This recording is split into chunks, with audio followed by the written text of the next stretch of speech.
Hello दोस्तों, स्वागत है आपका क्रिक टाइम आउट 11 चैनल पे।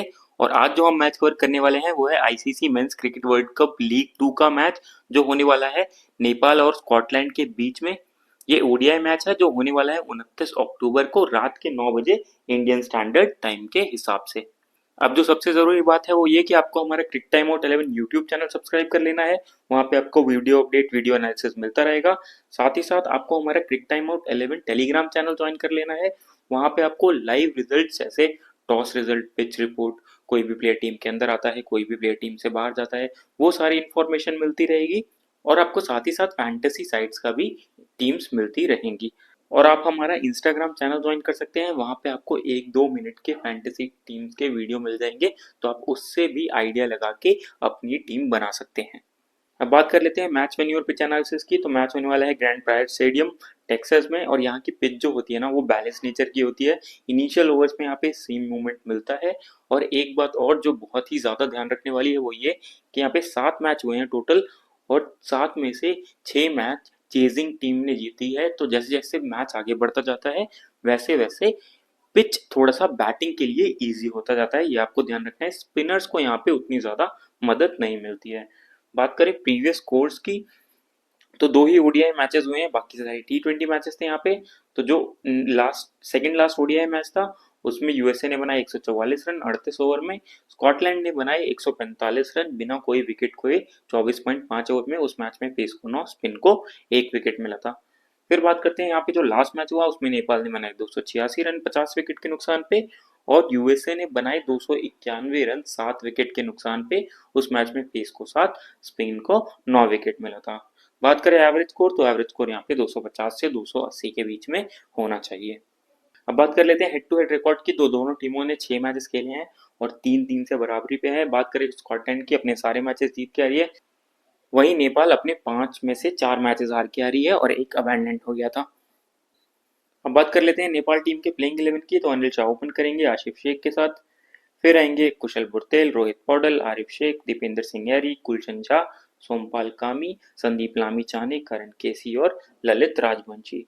अब बात करें ओवर्स की, तो देखिए ये जो 4 मेन बॉलर्स हैं इनके, सोमपाल कामी, संदीप लामिछाने, करण केसी और ललित राजवंशी और दीपेंद्र सिंह यारी, ये जो 5 मेन बॉलर्स हैं ये अपने ऑलमोस्ट 8 से 10 ओवर्स करने चाहिए। और फिर जो भी ओवर्स बचते हैं वो कुशल बुरतेल के खाते में चले जाएंगे, रोहित पौडेल के खाते में चले जाएंगे, गुलशन झा भी आपको ओवर्स डालते हुए दिख सकते हैं। अब नेपाल टीम की बॉलिंग में ना ये बताना बहुत ही मुश्किल है कि किसको कितने ओवर्स मिलेंगे, क्योंकि पहले 2-3 ओवर्स में जो भी प्लेयर अच्छी बॉलिंग करता है, विकेट्स लेके जाता है, उसी को ज़्यादा ओवर्स कैप्टन के द्वारा थमा दिए जाते हैं। तो आपको ये बात ध्यान में रखनी है। बात करें अगर डेथ ओवर्स की, तो सोमपाल कामी और करण केसी आपको डेथ ओवर्स में दिख जाएंगे। अब बात कर लेते हैं नेपाल टीम के प्लेयर स्टैट्स की। तो अनिल शाह 13 मैचेस की 13 इनिंग्स में 326 रन है, 29 का एवरेज, 98 का स्ट्राइक रेट है।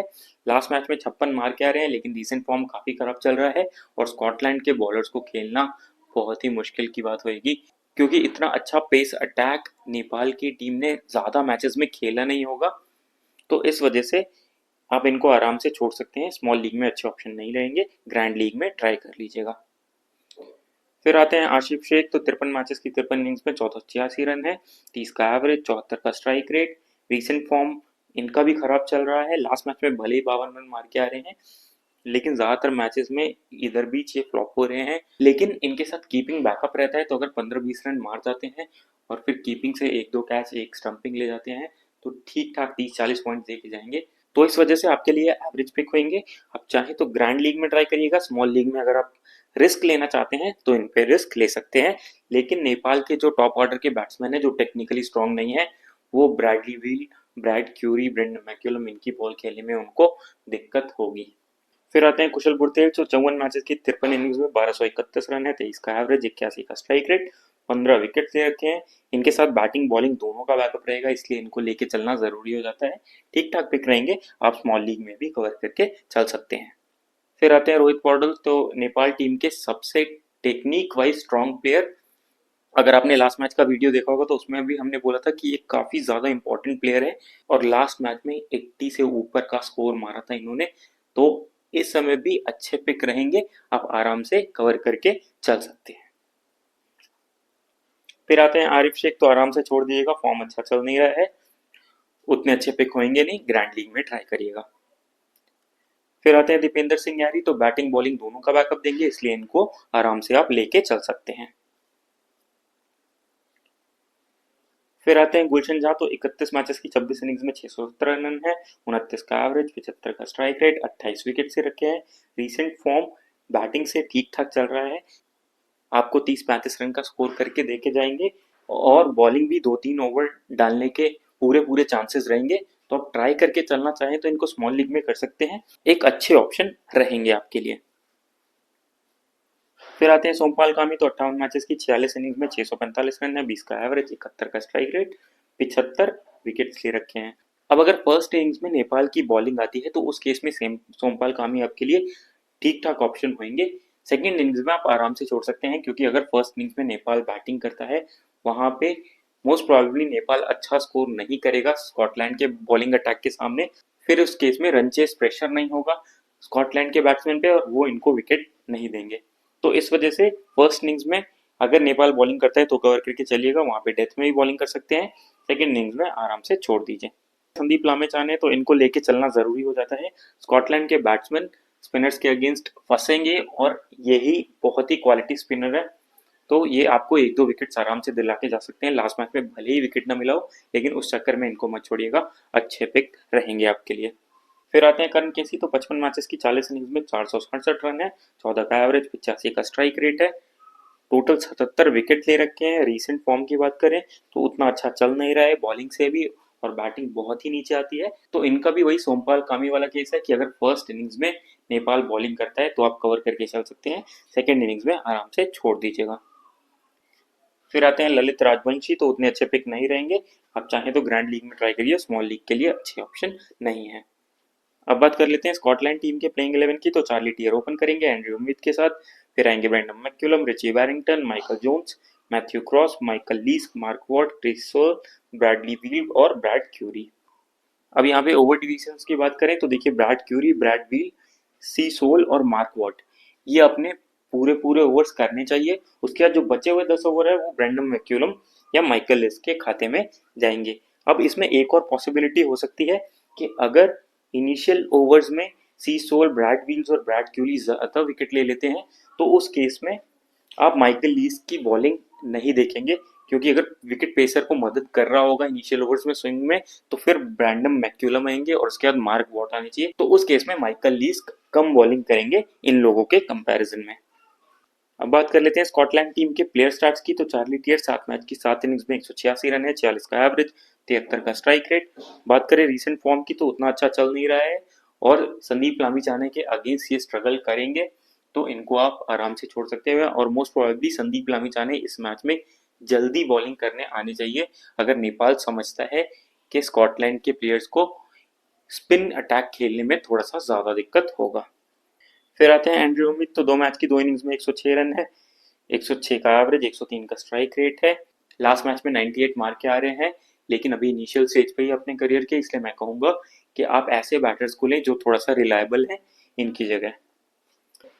तो आप ट्राई करना चाहें तो स्मॉल लीग में फिर भी ट्राई कर सकते हैं, ग्रैंड लीग में आपके लिए ज्यादा अच्छे ऑप्शन रहेंगे। फिर आते हैं मैथ्यू क्रॉस, तो 98 मैचेस की 87 इनिंग्स में 1998 रन है, 23 का एवरेज, 70 का स्ट्राइक रेट है।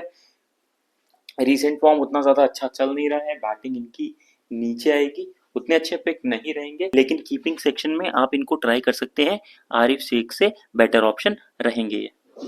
फिर आते हैं रिची बैरिंगटन, तो 120 मैचेस की 113 इनिंग्स में 3156 रन है, 32 का एवरेज, 75 का स्ट्राइक रेट, 34 विकेट ले रखे हैं।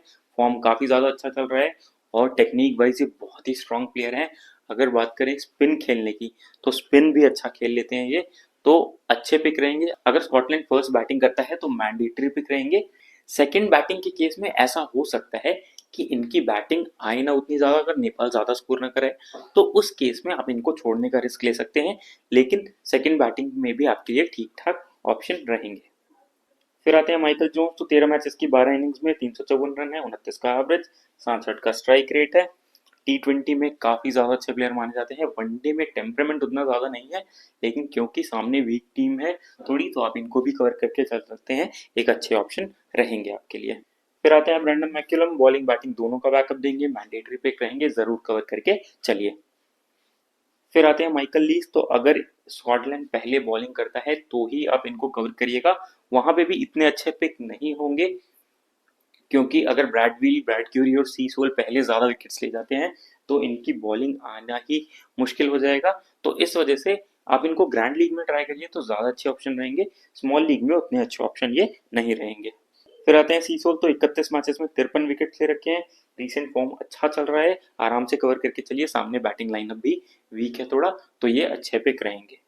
मार्क वॉट 68 मैचेस में 96 विकेट ले रखे हैं, तो हर मैच में आपको ये 1-2 विकेट्स आराम से दिलाएंगे, ठीक ठाक बॉलर हैं और साथ ही साथ बैटिंग का बैकअप भी देते हैं, तो आप इनको भी कवर करके चल सकते हैं, अच्छे ऑप्शन रहेंगे आपके लिए। फिर आते हैं ब्रैड क्यूरी, रिसेंट फॉर्म काफी ज्यादा अच्छा चल रहा है, 6 मैचेस में 12 विकेट्स ले रखे हैं, मैंडेटरी पिक हो जाते हैं, बेस्ट कैप्टनसी चॉइस भी रहेंगे इस मैच में आपके लिए, तो जरूर कवर करके चलिए, कैप्टनसी चॉइस के लिए भी अच्छे पिक रहेंगे। फिर आते हैं ब्रैडविल, तो 15 मैचेस में 27 विकेट ले रखे हैं, रीसेंट फॉर्म काफी ज्यादा अच्छा चल रहा है, अच्छे प्लेयर हैं, डिफरेंट लीग में जाके खेलते हैं, बिग बैश लीग में भी काफी ज्यादा अच्छा परफॉर्म करते हैं, और ऐसे विकेट पे ना जहाँ पे पेस एंड बाउंस थोड़ा रहता है और इनिशियल ओवर में स्विंग रहता है, ये और भी घातक हो जाते हैं, तो इनको जरूर कवर करके चलिए, एक अच्छे वाइस कैप्टनसी चॉइस भी रहेंगे आपके लिए। अब अगर बात करें ड्रीम 11 टीम की, तो विकेट कीपिंग सेक्शन से आप मैथ्यू क्रॉस को लेके चल सकते हैं, आरिफ शेख भी आपके लिए अच्छे ऑप्शन रहेंगे, आप चाहें तो यहाँ से चार्ली टियर को भी लेके चल सकते हैं, लेकिन चार्ली टियर अभी बहुत ही इनिशियल फेज में है करियर के, इसलिए फिलहाल मैं इनको नहीं लेके चल रहा हूँ, मैं फिलहाल मैथ्यू क्रॉस के साथ जा रहा हूँ, अगर नेपाल पहले बैटिंग करता है तो उस केस में मैं आरिफ शेख के साथ भी जा सकता हूँ। फिर चलते हैं बैटिंग सेक्शन में, तो यहाँ से रिची बैरिंगटन मैंडेटरी पिक होंगे, कुशल बुरतेल क्योंकि बैटिंग बॉलिंग दोनों का बैकअप देते हैं इसलिए अच्छे पिक होंगे, रोहित कुमार पौडल भी आपके लिए अच्छे पिक होंगे, आप चाहें तो यहाँ से माइकल जोन्स को भी कवर करके चल सकते हैं। फिर आते हैं ऑलराउंडर सेक्शन में, तो यहाँ से ब्रेंडन मैक्यूलम अच्छे पिक होंगे, दीपेंद्र सिंह एरी अच्छे पिक होंगे, गुलशन झा यहाँ से आपके लिए एक ठीक ठाक पिक हो जाते हैं, लेकिन फिलहाल के लिए मैं पिक करके नहीं चल रहा हूँ अभी इनको। फिर आते हैं बॉलिंग सेक्शन में, तो यहाँ पे आप स्कॉटलैंड के सारे बॉलर सबसे पहले कवर कर लीजिए, जो कि मार्क वॉट, ब्रैड क्यूरी, सी सोल और ब्रैडली वील है। अब जो बचा एक प्लेयर है उसमें संदीप लामिछाने आपके लिए सबसे अच्छे पिक रहेंगे। बात करें कैप्टनसी वाइस कैप्टनसी की, तो ब्रैड क्यूरी और ब्रैड व्हील मेरे कैप्टन वाइस कैप्टन रहेंगे इस मैच में, अगर स्कॉटलैंड पहले बैटिंग करता है तो उस केस में आप ब्रेंडन मैक्यूलम, रिची बैरिंगटन किसी को भी ट्राई कर सकते हैं।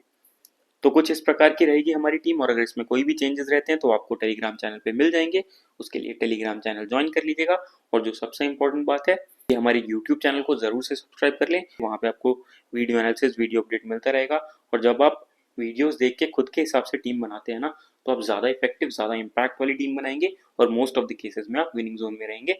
तो इसलिए वीडियोस को ज़रूर देखें, लाइक करें, शेयर करें, चैनल को सब्सक्राइब करें, मिलते हैं अगली वीडियो के साथ, थैंक यू।